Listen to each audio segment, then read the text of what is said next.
বন্ধুরা, দেখো আজকে আমি নতুন একটা ব্লাউজ নিয়ে এসেছি। ব্রাকাট ব্লাউজ কাস্টমারের স্যাম্পল মতো বানাতে হবে। তো একটা কাটিং পিস কাটিং করে নিয়ে এসেছি। এবার লাইনিংগুলো আমি জুড়বো একে একে।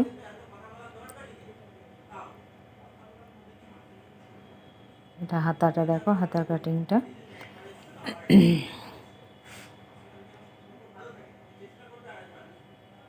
এই যে এটা হচ্ছে পার্টগুলো এবার জুড়বো, লাইনিংটা জুড়ে নেবো। যে জোড়া হয়ে গেলো লাইনিংটা জুড়ে সব দেখো কাটিং করে নিয়েছি, ছাঁটগুলো কেটে নিয়েছি। কেটে নিয়ে এবার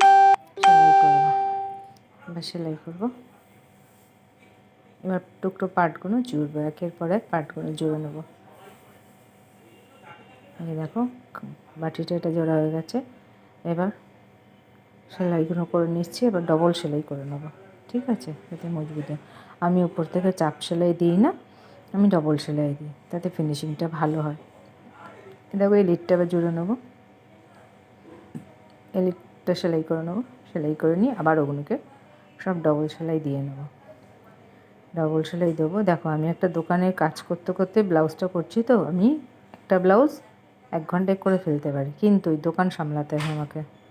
ম্যাডামের দোকান সামলে আমাকে সাইডে কাজটা করতে হয়। কাস্টমারের কাজ, কাস্টমার আসে, সেই হিসেবে কাজ করতে হয়।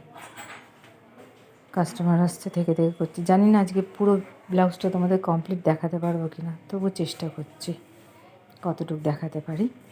ডবল সেলাই করে নিলাম। তোমাদের আমার ভিডিওটা ভালো লাগলে চ্যানেলটাকে সাবস্ক্রাইব করো, লাইক করো, কমেন্ট করো, ভালো মন্দ যা কিছু একটা বলো। তাই এই দেখো ডান দিকের পট্টিটা লাগাচ্ছি।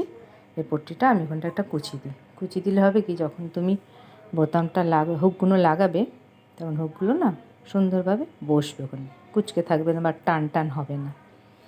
এবার ওই ডান দিকের বোতাম ঘরটা করে নিয়েছি, এটাই হুক ঘর হবে, সেটা করে নিলাম। করে নিয়ে সেলাই। আমার মনে হয় না তোমাদের পুরো ভিডিওটা আমি দেখাতে পারবো বন্ধুরা। টাটা, এত অবধি ভিডিওটা শেষ।